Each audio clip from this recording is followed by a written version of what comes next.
Okay, so I know that we have had a ton of new programs and different, things going on in Elite, and we're so excited. But with it being tournament season literally now for most of the states, even the cold weather states, are starting to see some events getting on the calendar. I just felt that it was really important to go over, how to close golf tournaments again, how to get back to like what our basics are. And after helping, a few reps, I'm realizing that some of the stuff that seems to be so easy isn't, and so I've gotten on a few like three-way calls with people who have come on and they're like, I didn't know you could do that. So that's honestly what sparked today's training. So we'll get into that in a second. But we wanted to welcome, we have several new people, and Leslie and I decided just to focus on people who have come on this last week, because we might even have like 20 names on there if we go over like the last 2 or 3 weeks. But we have a lot of new people coming on. I know Rich's team has had a lot of people coming on too, so we're so excited for all of you guys to join us. And I think my favorite part about what our new programs are doing right now is that with everybody coming on, they really get to choose if they even want to do something in the golf world with Elite, so they can solely focus on the savings pass, and go like different avenues that we just didn't have before. And so I think that is attracting a lot more people, and I think it's going to go really well. But as far as shout outs go, Michael Clancy and Jim Morrison, I heard that you guys both had an amazing turnout. You guys did a great job at your tournament this week, so congratulations. Ashley seems to be a rock star. She not only closed her first hero course, but she booked her first event and she worked her first event last weekend. Just to double check, is Ashley on the call by chance? I am. Oh, yay. Okay, good. You were able to join us. Hey, girl. We were hoping that you might be able to give us like a quick 30-second pitch as to, how you're seeing success getting, courses booked and tournaments now, and now you're also out on the course. So today was actually my first time out on the course. It went well. It was fun. The course absolutely loves us. They're very supportive. All the golfers knew I was there before they actually got to me, so it worked out really good.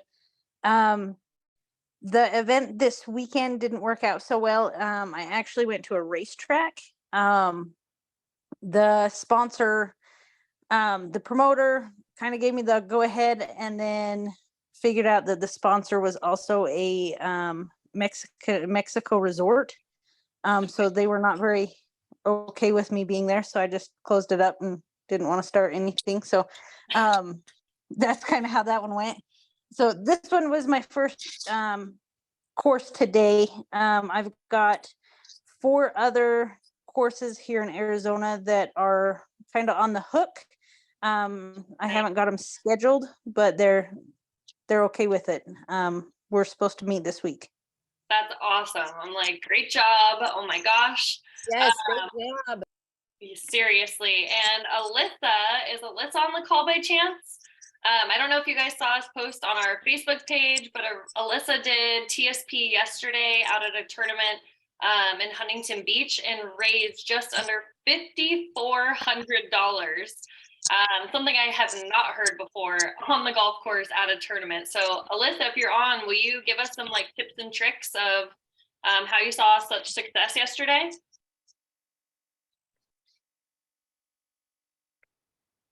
I'm going to double check to see if she's on. I don't know if she is. Okay. Well, moving on, I'm sure we'll get a blurb from her in a little bit. Joanne has actually been on with us for a while now out here in Florida. And today she closed 2 hero courses, and she also sold a long drive driver today from a tournament that she worked on Friday. So Joanne, do you have like 30 to 60 seconds to just kind of let the team know how you were able to see success with closing new courses and getting, drivers and tournaments booked? Hey Audra, thanks. Hi everybody. So I mean, it was pretty good. It was actually shockingly for today easy because the guy was just like so open to what we had to say, the first guy. And usually it's not like that, I know, but for some reason today he was just so welcoming. The one guy that we spoke to was so welcoming and so like, yeah, let's do it. Whatever you have. Yes, let's sign up. Let's do it.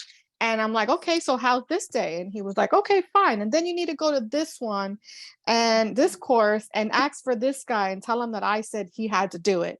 So we went over there and we said exactly that. And he was like, all right, yeah, well, if Max said we have to do it, then we have to do it. All right, let's do this day. And you know what I mean? So it's always good, to just ask, like when you're there, when you're about to leave, just say, hey, do you know any other courses that we can go to and who we can speak to? And, sometimes they're kind of open to give it to you, the name or whatever. So we name drop on all the other courses. So that kind of worked. And it's funny about the driver. The funny part is that I didn't even know that that guy was a golfer. I thought he was like an employee of the golf park of the golf course that we were at. And he was like, hey, how you doing? And I was like, hey, hi, whatever, because he was by himself, and then like that was it. And then I saw him go to the tee box, and I'm like, oh, so you're golfing, you're a part of the tournament? He was like, yeah. He's like, well, yeah, I'm not really, but I'm golfing today. I just moved really fast because I'm by myself. And then I go, well, hey, we have these drivers here. You know what I mean? But if I didn't watch him and I could have just sat back down and I probably would have lost that sale. But he picked up the driver. He loved it. And then we, just kept following up with him. And yeah, he actually wants to buy a few. So he said, if this one goes well, if he loves this one, he will buy like 2 more. So I'm excited. So I was happy. So Yay. it's all in a good day. That's awesome. I love that. I feel like everything, I always say everything happens in 3. So I'm like, you got 2 courses, Yes. you got a driver, sold. I'm like, that's awesome. Yep. Well, thank you guys. Yeah, thank you for sharing. Bye-bye. And Nick he's currently in Ohio, but moving to Florida soon. He has already booked 2 events this past week, but has 7 in the pipeline. I'm blown away. He's only been on board with us a couple weeks now. And then right here. Does somebody have something to say? Want to make sure. Okay, I'm going to mute them.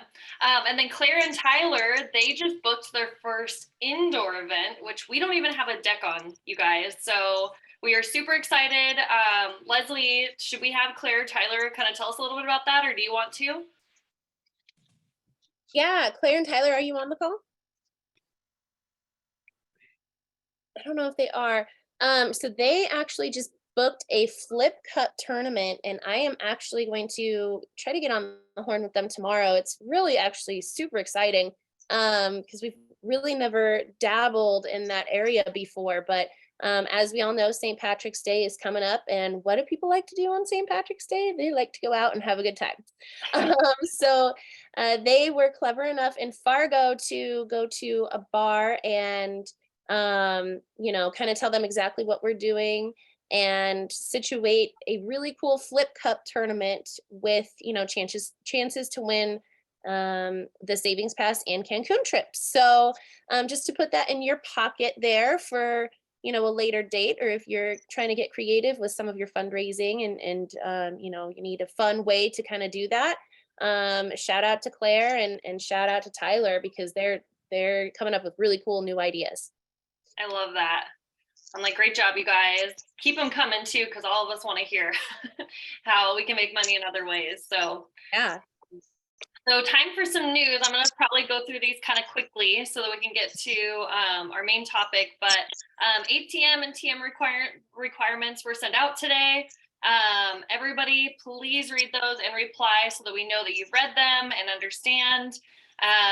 Then we also are making sure that we implement our 24-hour rule. So I don't know what's been up. I think it's honestly like the weather and, people have been getting like really sick. But as a 24-hour rule, if you cannot cover an event that you committed to, you have to find your own coverage within, peers on the team first. That's why we have to group me. And then if you cannot seem to find somebody through that, then go up to your, next upline and ATM or TM if you're unsuccessful. So just wanted to put that out there. We've been having a lot of hiccups lately. And we want to make sure that all of our courses are staying protected and all of our tournaments are happy. Also, a quick note, definitely, you guys, if you have not yet, email Leslie or Morgan so you guys can get your QR codes for the savings passes on either business cards or flyers. Most of the teams should have their Hero Savings Pass flyer or at least their QR code with the presentation. But if you have not, definitely make sure you get a hold of them so the girls can get those over to you. And I don't know if anybody watched the stories today. I know a couple people were posting about them that we're excited about in corporate, but we got some subtle Patriot products today, and we are so excited that we're going to be having opportunities for a team to buy products at a wholesale rate, and we're going to start implementing those as prizes out on the golf course for Hero Days and in our elite custom packages and stuff like that. So I thought I would give you guys like a quick preview of what these two look like that we started with.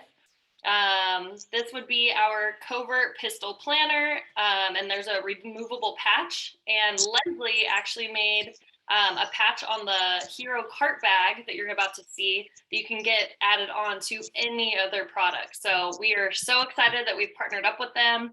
They do everything from hats, backpacks, travel gear, coats for women, golf bags, golf travel bags, when you're flying, all kinds of stuff for everyday life and for your golf life. So we're going to be purchasing those. I know especially because Crank Golf does not have a golf bag. So most of us felt that would be a perfect fit for holding all of our drivers and stuff like that.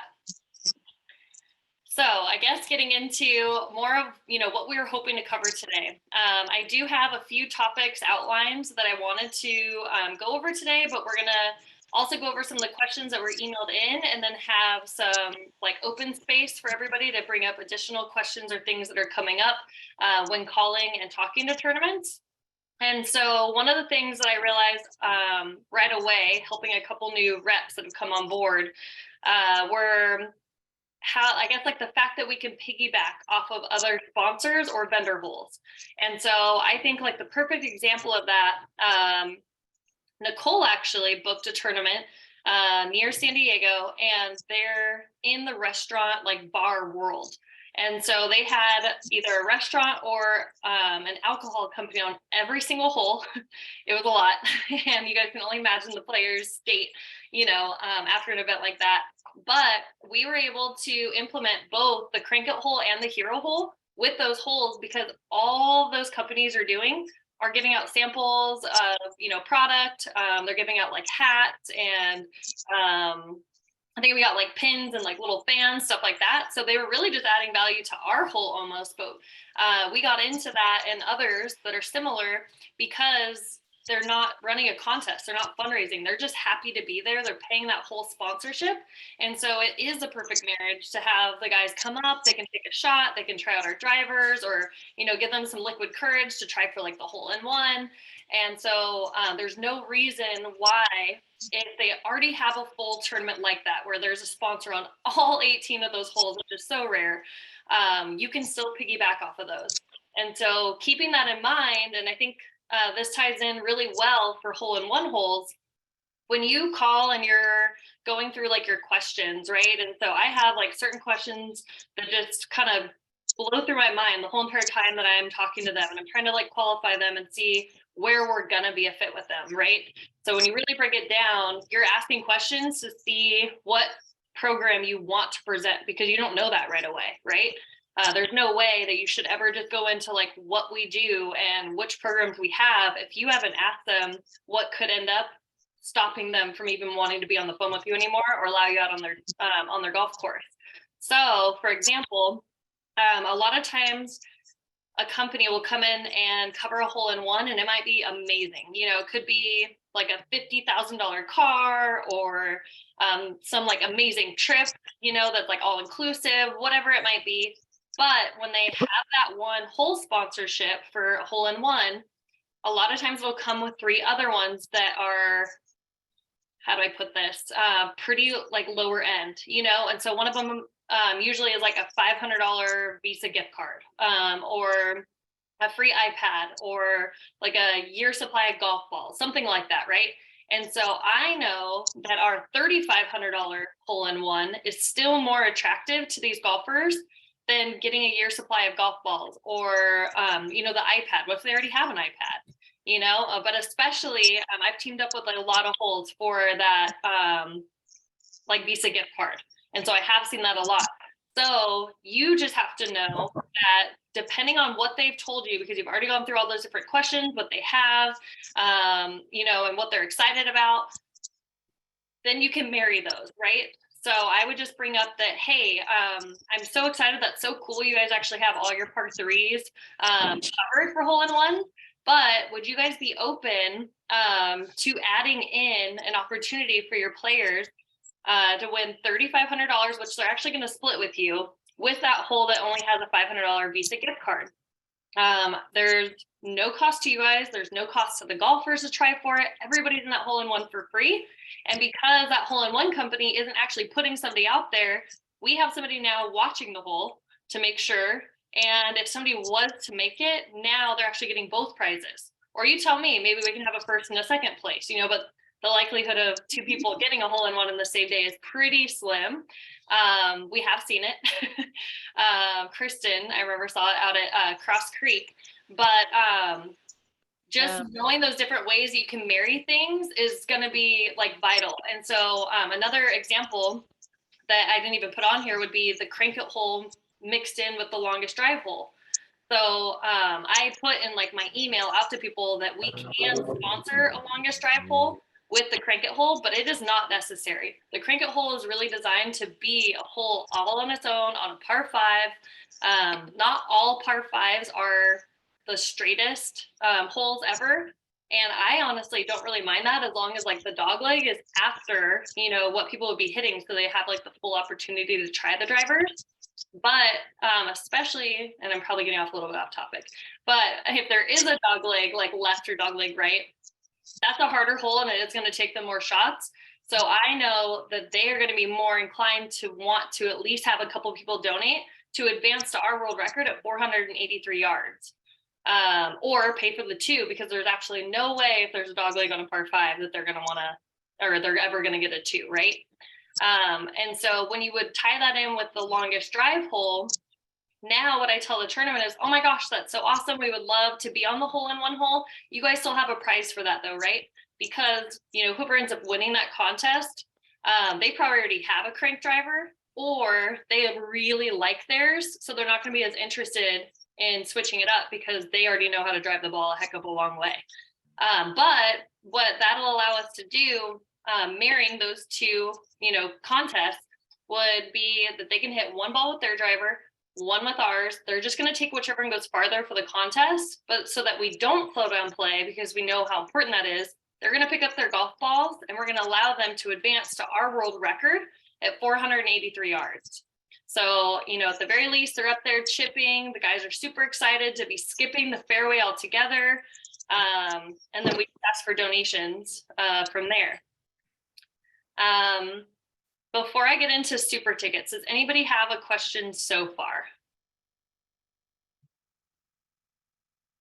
No, I think, Audrey, your point about marrying up with, quote, a little bit lesser hole-in-one item, how we can really enhance that is because, let's say you're using your Visa gift card example. Mm-hmm. So they have it out there. It's been paid for by a sponsor, but they're not getting any revenue from it, so to speak. So Yeah. we can be out there to enhance the hole and be producing revenue for them. And at the same time, we can even make it more of a dramatic hole when we throw the opportunity for Cancun in. So what before was maybe a Visa gift card that, would you have a hole-in-one today? Well, now you can enhance it with $3,500. Now you can enhance it with the possibility of going to Cancun, and that's automatic if they want to go up to the price point.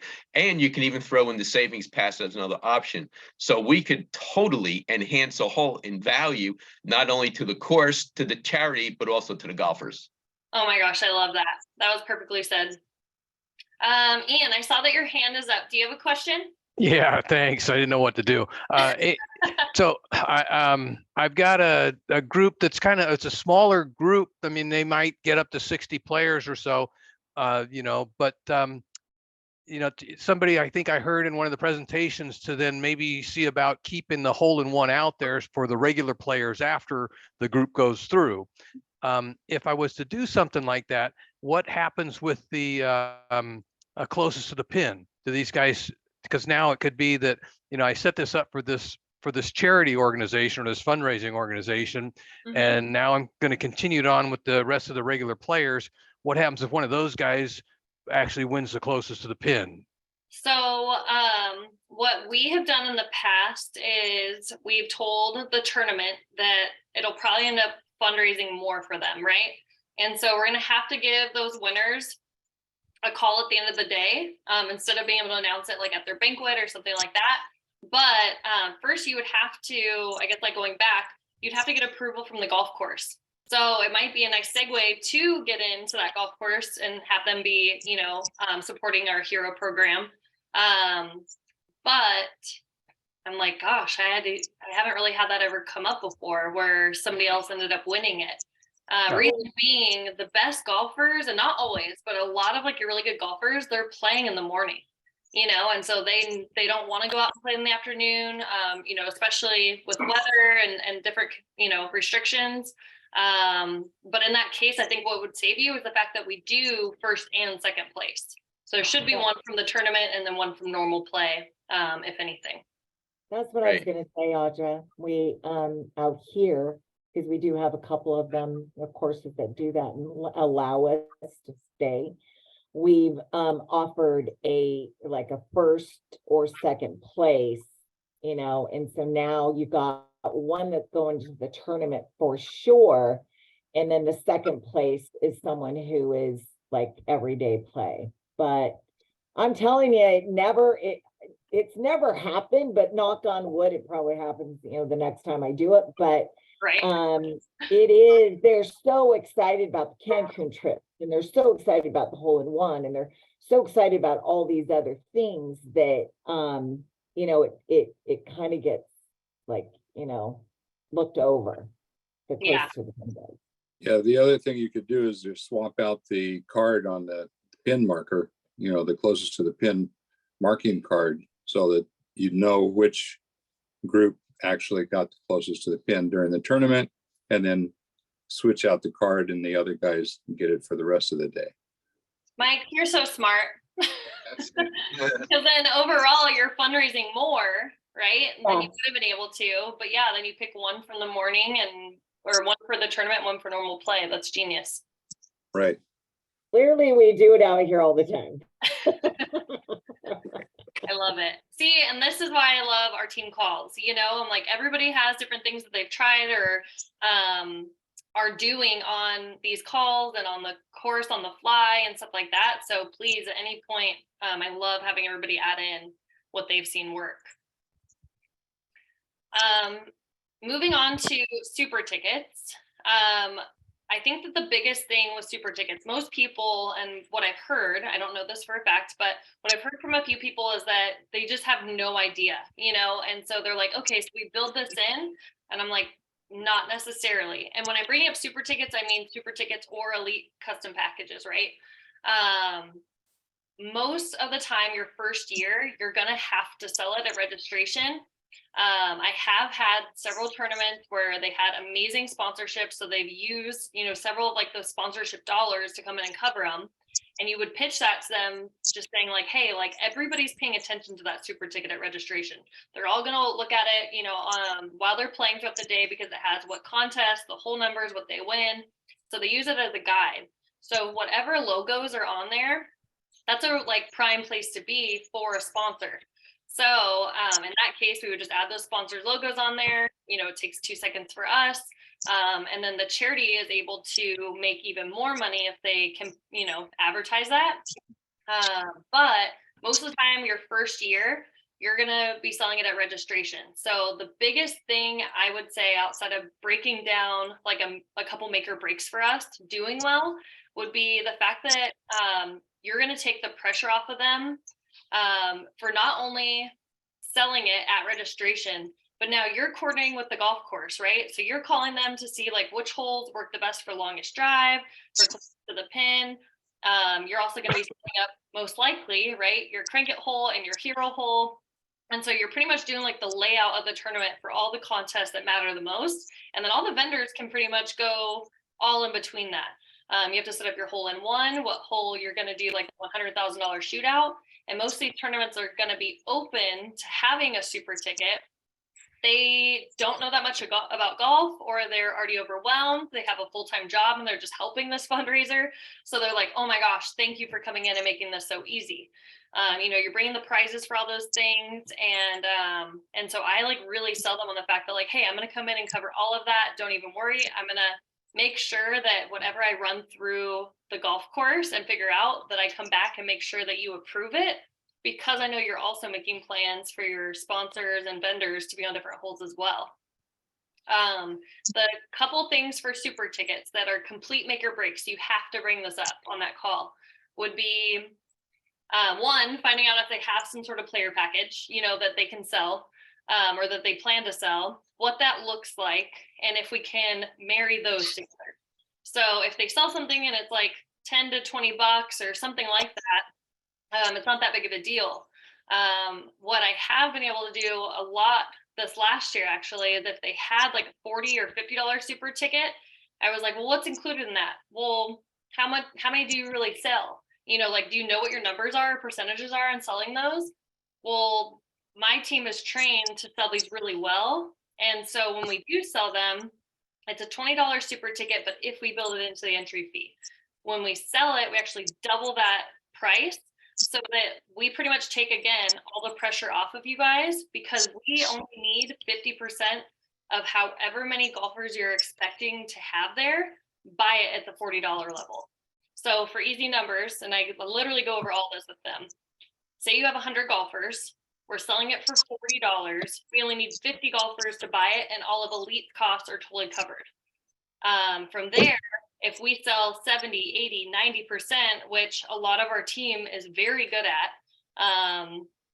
then they have made all of that money, $40, $40, on top of essentially getting all of the stuff that we did for free, and so that's usually what I feel like sells them. But the second thing you have to make sure of is that there's no way for mulligans to be sold outside of this. So I just kind of tell them like, hey, we have like one major make or break, and that's for mulligans to be sold outside of this. So if you guys plan to sell it, how much is it? Is there any way that if you guys have to have them, that this is the only way they can get it? Because, and I walk them through, all the good golfers are going to see this and they're going to be like, oh, I could win this contest, or, oh, I might have a chance here. This prize looks really cool. So they're going to buy them. But then all the golfers that are bad, that are coming out to just support that cause, they just want mulligans as redos out on the course. So if they can only get those in the super ticket, then now you're literally getting everybody, on both sides to purchase it. And so on that alone, then they'll usually give in and say like, okay, like no big deal. I don't know about other states. I know in California, a lot of tournaments haven't even been wanting to sell super tickets, or not super tickets, mulligans out there because of the pace of play. So I know Brian Blaylock, he is not a fan of mulligans whatsoever. He's like 1 or 2 max, because that turns into a 6 or 7 hour round, and nobody wants that. The players don't, the vendors don't. So I know on the super ticket subject, there could be a lot of questions, but I do feel like, gosh, you might as well try. And so if anybody has any questions, I would love to answer those now, because it's just extra money and you're there for a couple extra hours. Why not make extra money? Does anybody have any questions?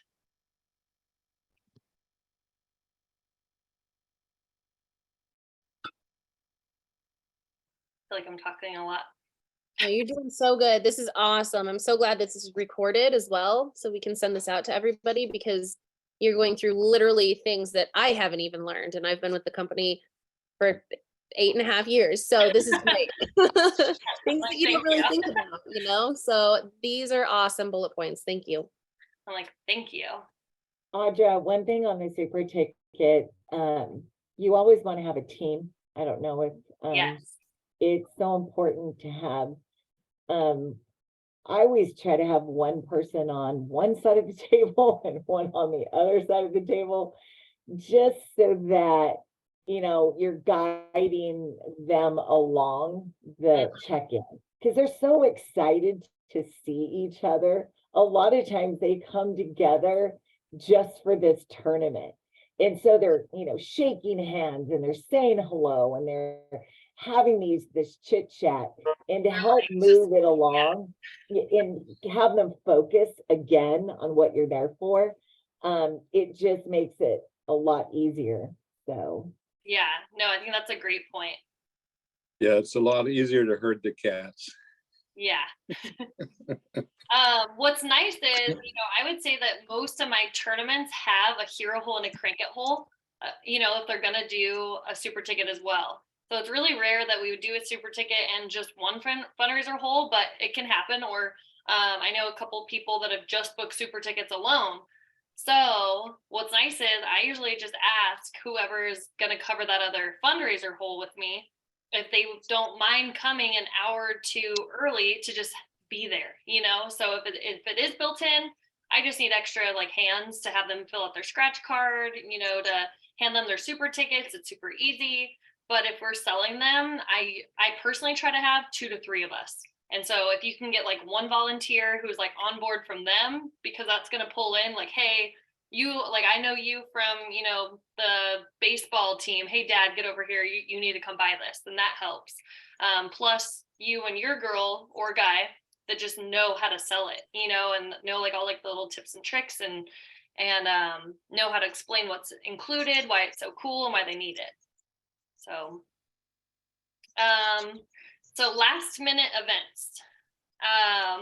Honestly, I feel like I love this. I don't know what it is personally, but I think it might be like the thrill. Also, the fact that you can go through so many calls and just get a quick yes or no. I love talking to tournaments in general. It's probably my favorite thing about Elite.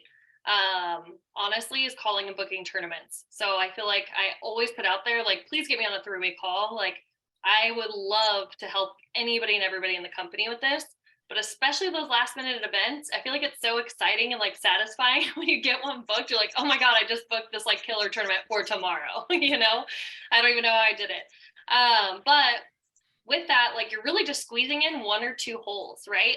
And something that I always bring up is that 95% of the events that we come out and we help or we're a part of, they pick 2 to 3 of our programs.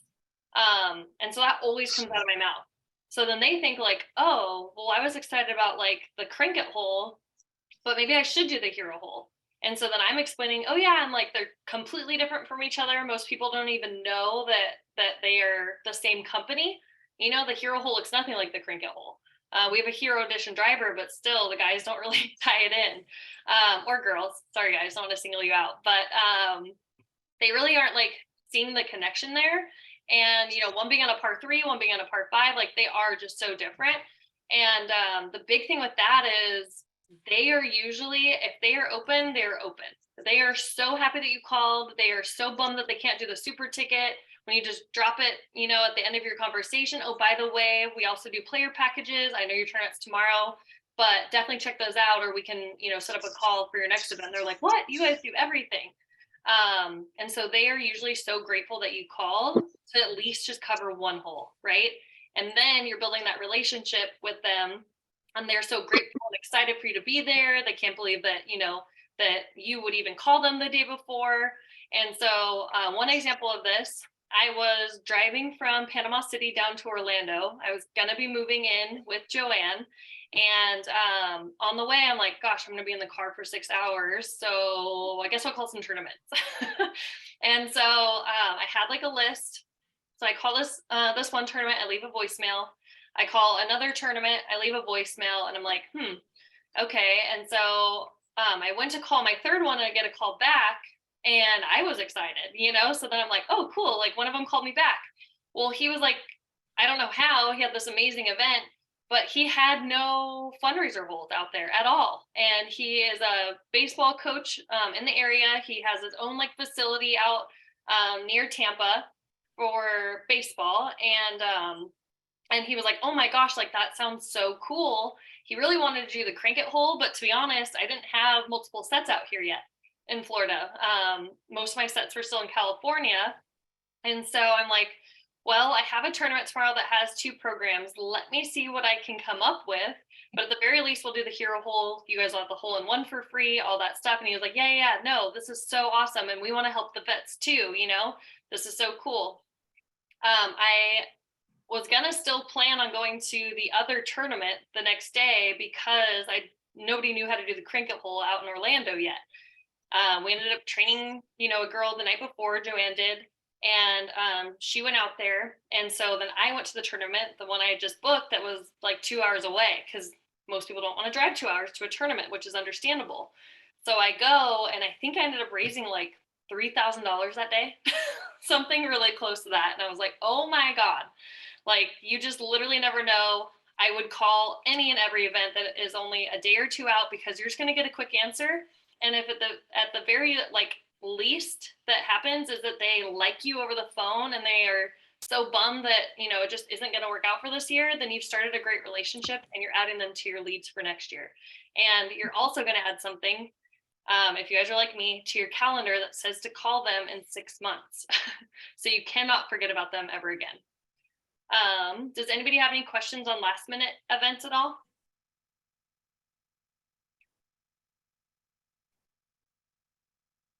Okay, so overcoming the sponsorship talk. I'm gonna grab a drink really fast, my coffee before it's too cold. So I feel like this comes up a lot. I usually ask people a lot of questions. They are equally asking a lot of questions. You know, it kind of just depends. Either you can get away with asking a lot of questions to, you know, get information from them. I don't know whose phone is on mute, but if you guys will all mute your phones, that would be helpful. But you kind of just go back and forth, right? So you're asking them questions, and then they're also like, who the heck are you? What do you want? You know, are you with the company? And so at first, what I would always make sure you do, so I guess I'm actually going at, you know, a step before overcoming the sponsorship talk. I always bring up that, oh my gosh, I found your golf tournament online and I would love to sponsor a hole or a contest. Who's the best person I should speak with? And so they're like, oh, well, that would be me. I'm like, oh my gosh, I'm so excited I got you on the first try. And so I'm like, how are you? You know, so yeah, I was just curious what you guys already had planned out there. I'd love to see if we could help fill in any of the gaps. And so that will usually open them up to, one, ask who you are, but then two, once you've told them like, well, I'm with Elite Fundraising Solutions, and we also own Crank Golf. We also have a hero program. Different stuff might come out of my mouth that day, but I always bring up that we specialize and have for 15 years. We specialize in helping charities fundraise more by putting on contests, giving away, you know, prizes like crank drivers that are known for the World Long Drive competitions. We offer free hole-in-ones, but it's all absolutely free for anybody that we work with. And so then that way they're like, oh, okay, well, you know, we have the beverage cart sponsor and we have this sponsor and putting and all these different things. And so I usually tell them, I'm like, well, we have a couple programs, you know, that most tournaments do the first year that they work with us. And so you kind of tell me, you know, because I'm just not sure like what you guys would be open to or what you see being a good fit. And so I kind of like play that card like, oh, well, you know, these are super popular, but I don't know where it would fit, even though I do know where it would fit. And so then that way they're like, okay, well, what are they? Like, how do they work? So they are open. You're telling them about the hero hole. You go through one hole and the entire program on its own. And so then you figure out what questions they have. You want to make sure they get like one of them at a time, right? And so, and then I'm like, yeah. And then, you know, 95% of the tournaments I work with, they also do the cricket hole on the other half of the course. So then that way we have one on each side. You know, one might attract you know, more players than the other one and vice versa. So we just feel like it works the best having both. Then you would go into the second program. And so I don't usually bombard them with more about the player packages until like the very end of the call, or I honestly wait until I send out my follow-up email, which I'll send everybody tonight, that literally shows them like, oh my gosh, it was so great to talk to you tonight for your event, called this on this date at this golf course. That's for me. It also shows that you're paying attention, but most of it's going to be online. But that is honestly more for me, so I know how to like put it in there. I don't have to bug them or ask them again or forget what course it's at. And then, the 2 programs that we talked about are the Cricket Hole and the Hero Hole, found on page, 3 and 4, whatever it is. But make sure you take a peek at our player packages. Those can be found on these couple of pages. So just something that's in there so they can look at it. So when they call you back, they can let you know, oh my gosh, like you guys do so much. We'd love for you to at least do these 2 holes, and we'd love to talk to you about player packages in the future. So I do feel like that helps, but I usually just completely hear them out, let them tell me all about their sponsorships. And I personally, for the most part, just play like, oh, well, we have different programs that we use for sponsoring. They usually end up fundraising a lot more than what your whole fundraisers end up, costing people. And so like a good example of that would be the Boys and Girls Club of Cathedral City. We just had their tournament last week, and a whole sponsorship was $250 or $300. So on the Hero Hole, we end up giving them say $300 or $400 plus the closest to the pin money, plus I think it was like 6 Cancun trips.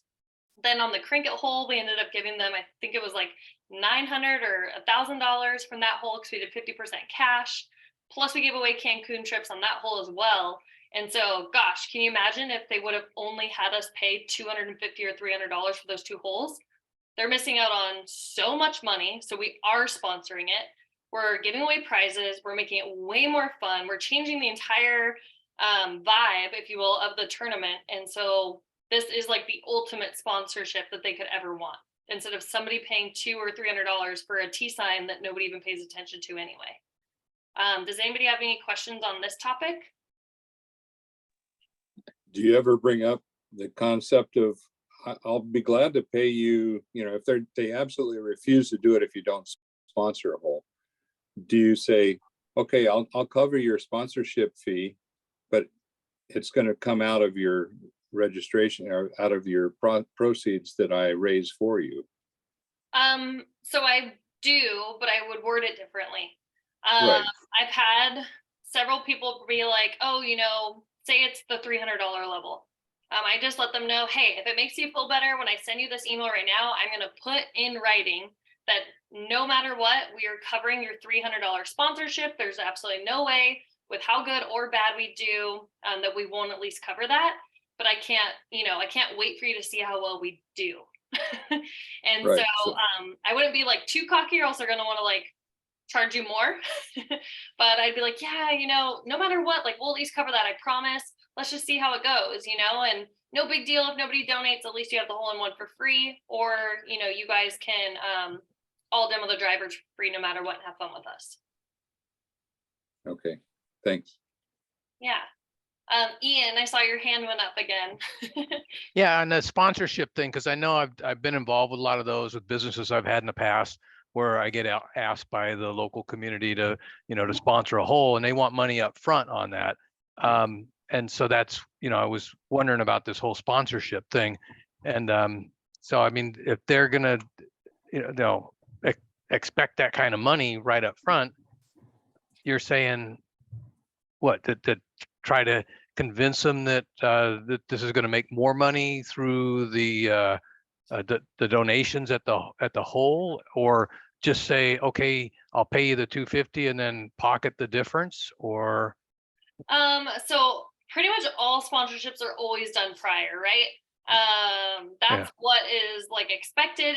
Every now and then they can pay like the day of, but even that is like pretty rare, I know that like for our own tournament, we want everything done ahead of time, unless like we know that we know those people. But I would just tell them, hey, like I know that we're going to do a great job for you. I'm going to guarantee that no matter what, we're going to pay you this amount.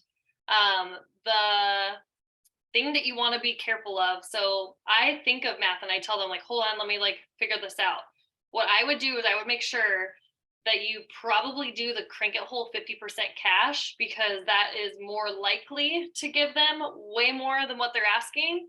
Or even if you have like a pretty good day doing the hero hole, only giving them back 25% in cash, not including the closest to the pin money, that can cut it close, you know, some of the time. So I would think about how many players, you know, and I would err on like the lower side of closing like 50, 60, 70% of them instead of all of them.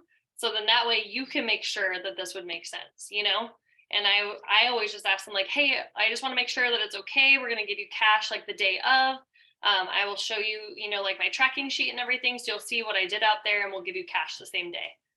And so they're like, oh yeah, like no problem. So I think like hearing some of the questions people are asking too, I think that some people ask things too early. I don't bring up certain stuff. Like I would never bring up, for example, that we offer to lower the scorecard on anybody's, you know, game out there. That's something that is a tactic for us to sell more, but is not something that a tournament needs to know. Reason being, even if they did find out and they were like, oh man, I didn't know you were doing that. The fact that we did and we raised them so much more money, they are usually okay with. And I know how good we're gonna do if we don't bring it up. And it's not a make or break it, you know what I mean? I know I have 2 tournaments in particular that I've done that at. They still have us out every single year. We build in a super ticket or we sell it at registration. We have 2 different hole contests, and they've just asked me not to do that. But they still allow them to go to our 483 yards. But gosh, that is 2 out of like 300, 400, 500. So I'm glad that I heard you ask a question that sparked that, because I would just make sure that you aren't bringing up too early that, oh, are you okay with us giving you cash the day of? I would make them ask you before you would answer that. Does that make sense? Also on that score thing, Audra, a lot of times it's with the men's clubs or, you know, those types of fun days that you are, you know, talking to that type of tournament. It's not like a per se full-blown charity event, you know? I think of God's Pantry. Yes. I don't know why, but Kurt, I do know why. God's Pantry is for a church, right? It's like a church organization. They fundraise, they do like shelters and food drives and all kinds of stuff. And so he feels bad asking for too much money on the course, and by requiring everybody to donate when maybe they don't have that, you know, much money to give, he feels bad. So he's like, okay, like as long as 1 or 2 of them donate, then they can still go to 43, right? I'm like, yes. And he's like, okay, that's the only thing I want you to ask them. But yeah, so I would think between that and the men's club for sure. Yeah, I think, Audra, a big point is, as you're discussing with them what they do at their tournament, you also need to discuss what kind of tournament it is. As you said, it may be a highly competitive one where they don't want any of the gimmicks, so to speak. Yeah. Most of the time, the charity events, like Noelani said, they're a fun tournament. Everyone's getting to see each other. They haven't seen them in a while. It's a social event, even more so than a golf event. So you can then go in with all the extras. So normally what I'll do, if appropriate, at the end of the discussion, especially if you're close to the event, I'll go over some of the incentives that we can use to raise more money on the hole. Or most of the time, I'll do it the day of the event when I actually see what are their rules. And then we can talk. I actually had a course, a tournament where we did a hole in none, because they said, I want you to raise as much as you can. So we did, instead of doing a hole in one, you know, if they all donated the $20 on the hero hole, we did a hole in none, so they got a 0. Oh my gosh, that's so cool. So I said, oh, hey, that's something cool. I'll use that in the future. So if a lot of times, you know, the charity event is there to raise money for their cause. So it's, you gauge when is the right time to talk to them about other incentives beyond our programs to raise as much as we can. And you gauge the feel of what kind of tournament it is. Okay. One thing I would say on that too, so I feel like we've had several holes in like the last, I don't know, I would say 4 or 5 months just outraise anything we have ever seen, right? And I know for like a fact, not one of them knew that we're going to give a guaranteed 1 or a guaranteed 2, but they were so thrilled that we walked in with $1,000, $2,000, or whatever it might have been to hand them, you know? So I would just be like really choosy. But yeah, piggybacking off what you were saying, if it's a, it's like escaping me, not a scramble, but if they are keeping score and they are all playing their own game, then honestly, the only one that like really works would be the hero hole straight up, because on TSP, we offer the 1. And so it would just have to be like a normal hero day. You're out there fundraising, you're trying to pull in their heartstrings for, where the money's going. And then maybe like a super ticket that's sold beforehand or built in. Does anybody else have any questions? I think I saw a couple things in the chat. Okay. So selling yourself on the whole. One thing that has really helped me always is when I'm out there, I'm realizing that I am in front of people that I have no idea what they do, what their life story is. So just remembering that you don't know who is playing is going to be so key. One thing I would train yourself to do is, as all the golfers are walking off the hole, to just make yourself bring up that, oh my gosh, you guys, and if any of you guys, host your own event, if you guys play in other events, know somebody, we would absolutely love to sponsor any and all, other tournaments or charities with their golf tournaments. So let me know so I can get like your name and phone number so we can help them out as well. And I was actually doing that on my hero day while I was training someone the other day, and I got like 4 tournament leads on a hero day, which is not normal, but it was just something that kind of kept coming up in conversation, and so you're always wanting to make conversation with people, see if they've ever played the course before. And so like the more personable you are, the more stuff that just kind of comes out of people's mouths. And then now you're getting all these tournament leads from people who have seen you on the course and they liked you.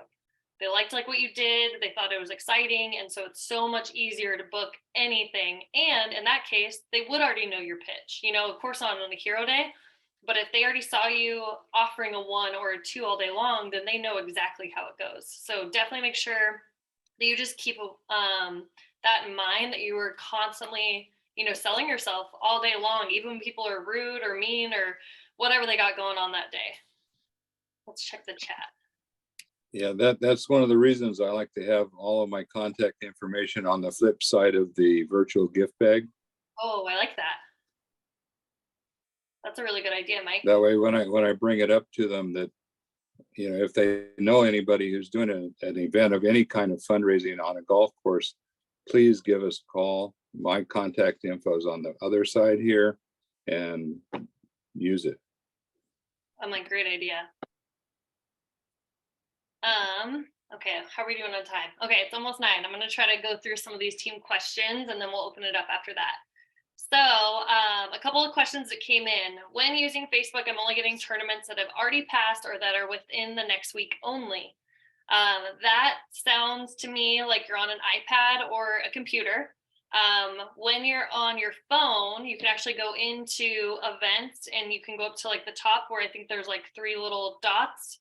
And when you click on that, you can choose date, and I would do it every 30 days. So I would do a 30-day increment. So for example, today's the 14th. I would click on the 15th until April 15th.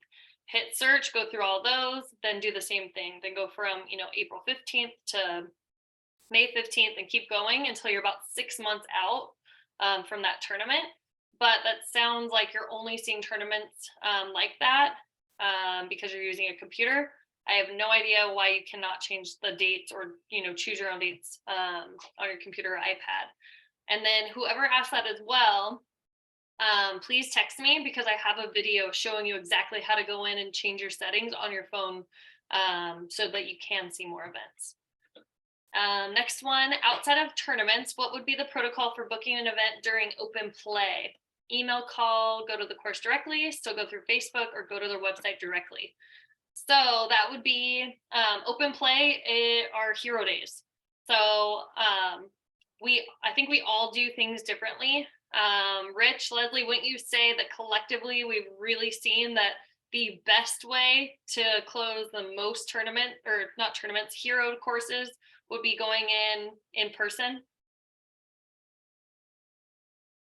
Absolutely. There's no question, without a doubt, the best way to close a course is to go in person, make that relationship. Remember, we're building credibility, right? We are building our rapport when we're going out and meeting with these people. I don't recommend emailing. I don't recommend phone calls. I recommend getting in the car and going over to that course to go in and talk to somebody, because once they see you and have that credibility with you and, you know, have that eye contact, that interaction is very, very important. And it says a lot about who we are as well, you know, and what we're doing. So I absolutely say, don't even waste your time with phone calls, with emails, go in person, 100%. I'll give a bit of a counter to that, in the sense that you're right. Face to face is how you're going to seal the deal. But you may find some success with sending an intro email, because now you can refer to it. Someone may find it objectionable that you just walked in and barged in on, quote, their time. But if you sent them an email, say, hey, I'm going to be in your area on Friday and I'll stop in and set up a time with you and explain more about the program, at least you can refer to that email. Whether they read it or not, now it's on them, because you made the attempt. So even then, if they didn't read it, they may have a bit of a guilty feeling that they didn't read it and give you an opportunity to speak with them more. So I never consider it a way to close a deal, but it's just a bit of a door opener. And I agree with you, Leslie, whether you do it or not, your success rate is probably going to be pretty darn close to the same. But again, at least you have a door opener and you have a reference point that you just didn't walk in unannounced. I love that. On the other side of that, so for tournaments, most of my team will tell you I avoid going in person to meetings at all costs. How else do I put this?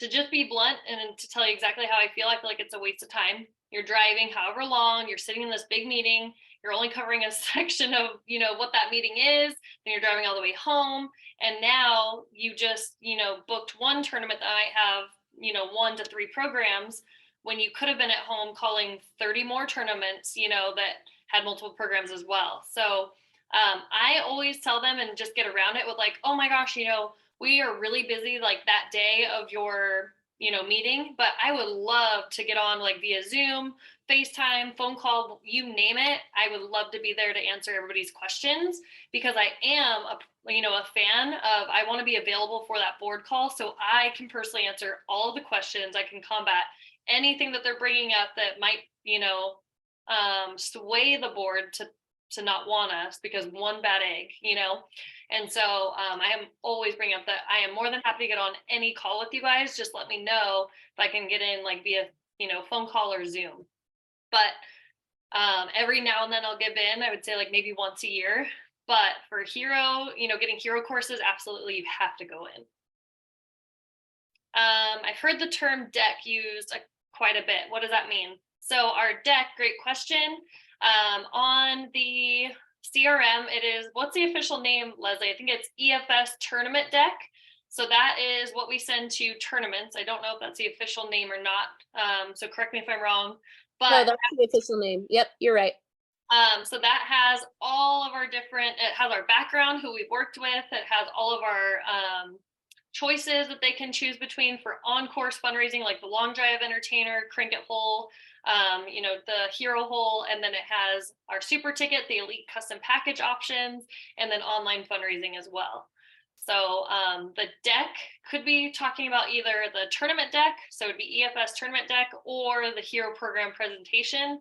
I usually try to do a good job of bringing up either the deck, meaning DFS or the hero, presentation for that. Well, All this- right, hold on, hold on. Make sure if you guys are not on mute, that you guys mute your phones. I'm gonna check to see if I can maybe mute somebody. Okay, so finding tournaments and the correct contacts who are in charge of the event. I would hope, honestly, that whoever is in charge has their name, phone number, and email on their flyer, right? A couple different things that I look at are either like the flyer, because I'm on Facebook mainly, or I'm getting, leads being out on the course already. On Facebook, usually be in like the about for the golf tournament, or you can find the contact information on Facebook through who it's hosted by. If you go to that page, because there isn't a phone number or email somewhere, then I would go to who is hosting it, whether that's, Tampa Freedom, go to that. And when they should have their contact info on their own page. So I would go to that. And then of course, we were kind of mentioning it earlier. I would just bring up that, hey, I saw your golf tournament page online. I would love to sponsor a hole or a contest. Who's the best person? I think I should, talk to. And so they'll usually send you to like the chair or whoever's covering sponsorships. Or getting return calls or messages back. So I will say that I leave a ton of voicemails and I send a ton of emails. Actually, my assistants do. And it is not something that I do because I am hoping for them to get back. Honestly, that's like a numbers game. So I will say to whoever wrote this, that our new like template email that has the video that Leslie created showing all the exciting things that we offer has been huge for getting responses back via email. I have never had this many actually write me back before ever. And so I've been pleasantly surprised here like this last month.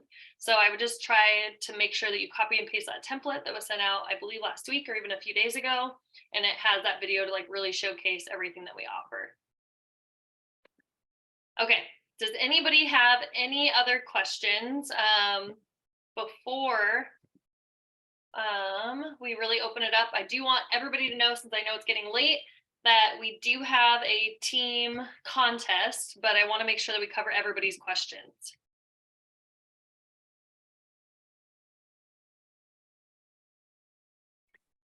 I'll just throw in one other point to back up, Audrey, what you said about in person, and as did Leslie for here. This is for hero courses. Something like, if you ever saw the what was it, Travelocity and Captain Obvious.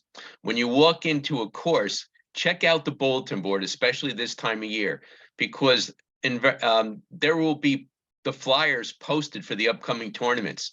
So now you can have a more productive day, not only talking to the course about becoming a hero course, but then taking pictures of those flyers and contacting their tournaments. So you'll have a double good day. No, I love that. And Samantha, Greg, a couple other people that have gone to courses, with me, I'm like, they've seen me. Like we go and we peek, to see what's on those boards. I'm taking pictures, or if they have extra flyers, I'm grabbing them always.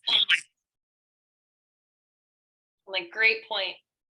I do want to make sure though, like I've been doing this so long that you guys, I literally forget what it's like to come in and to even feel like the anxieties before, or to just like not even know where to start. So if you have anything, it will not be a stupid question at all. It could be, what do you first think, or whatever it might be. I'm like, we want this call to help cover anything and everything that people are facing, so that this call can help everybody at any level.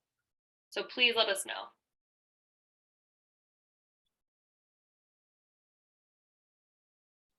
I just want to say that there's definitely a lot of power in following up, and leaving voicemails is a good way to go too. I had some pretty good success with that. I love that. Yep. Great point.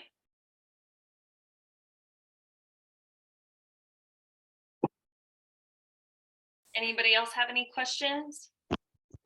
Well, one thing I think would be really nice to do would be to do, and I think it's kind of late to try to do that this time, but maybe on the next meeting, is to do a mock call, where you pretend to be well, you be you and pretend that you're calling, Mary Smith at, North Kern Golf Course, River or whatever, and that, you're just calling them and out of the blue and go from, this is your first conversation with this person, and go from there.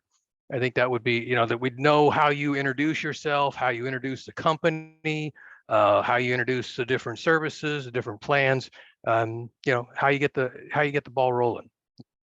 Ian, you are reading our corporate mind. Yeah.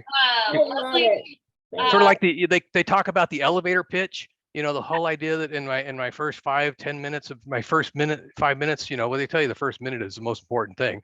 But anyway, that would be great. That's my ask. I love that. And so all of the RVPs have basically submitted what they want new training to cover. And so half of the training materials are going to go over like what the heck you really need to know and how to just get out on the field, period. But then things like that are what we have on our list so that so then people, once they get in, they pick like which direction they want to go with our company, whether it's online fundraising, if it's the golf tournaments, whatever it might be. Then they can click on that video and all they're hearing are different, mock calls, if you will, or real calls. So we're hoping to just get like a compilation of a bunch of different ones. And then anybody, please, if you get me on a three-way call and you have any sort of way to record it, please do. Because we need as much, footage of actual calls being had as possible.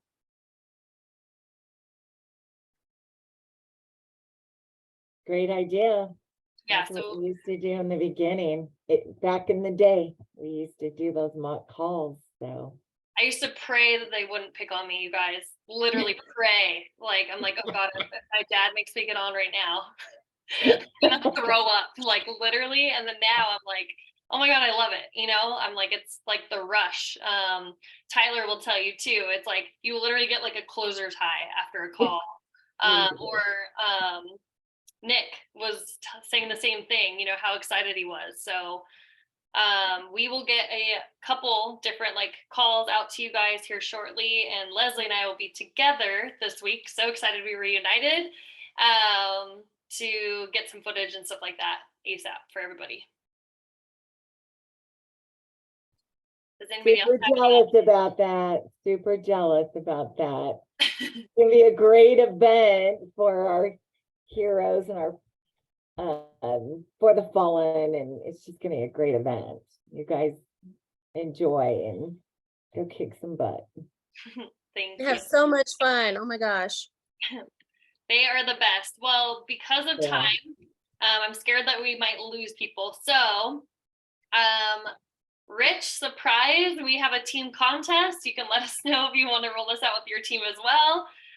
We're honestly hoping that all the teams want to do this. And so because tonight we trained on how to call and book tournaments and, different like little things that you can think of to tie in the next month. So starting from today, in case anybody booked a tournament today, we don't want to, exclude them up until April 15th. So one full month, whoever the top 3 tournament bookers are, they are going to receive new Settle Patriot products. So we're coming together as a couple of the RVPs, hopefully all 4 of us, so we can give away even better stuff. But we're thinking like first place, we'll probably get like a golf bag, or we might even let you, have like a couple different options. Second place might be like a backpack or, some sort of like travel bag. And then third place would probably be like more of like a hat, or they have like these, oh, you guys already saw them, the pistol planner and different stuff like that. So we will most likely, sorry, you guys, my email is going crazy. We will most likely have everybody choose, but we are so excited. So top 3 tournament bookers, definitely keep everything like loaded in the chat. Every time you guys book a tournament from today on, make sure it's in there so then your RVPs can keep track for you. And we will send out a follow-up email to make sure that that's how everybody wants to do it. I keep thinking about Rich's team. So let us know, but that would be our team contest. And no, Ian, it does not come with a pistol. Don't worry. Don't I wish, but no, they're pretty cool bags. And yeah, but thank you guys so much for hopping on with us tonight. Sorry to go over an hour. I am honestly a little bit impressed though. I thought that this might be an hour and a half, 2-hour call because of all the different scenarios that can come up. So thank you for hanging in there with us. Just wanted to say, I forgot about the time change. Oh, It affects okay. Hawaii by an hour, of course. So now I'm 6 hours from the East Coast instead of 5. Oh my gosh, I'm glad you told me that. I'm literally going to write that down because I didn't know that you guys don't change your time. Yeah, there is no daylight savings time out here, but it does affect things, of course, when you call your family or whatever and they say, oh, it's 11. Oh, it's only 8 here. But anyway, well, I don't call them at 10 or after 9 anyway. But you know what I mean? Yeah, no. And then when I'm sending out emails at 7 a.m. my time, it's 1 a.m. your time. So no, thank you for joining us when you could. I'm going to go ahead and stop the recording as long as nobody else has any other questions, just for the people that are going to play this back. But MJ, I'll make sure you get it for whatever you might have missed in the beginning. Okay. Okay, great. Okay, awesome. Thank you guys so much. You guys have been amazing. I appreciate everybody for bringing up different topics and just helping fill in all the gaps. So enjoy your nights and we will talk to you guys soon. Thank you, Audrey. Great training. Thank you guys. Thank you. Thanks, Audra.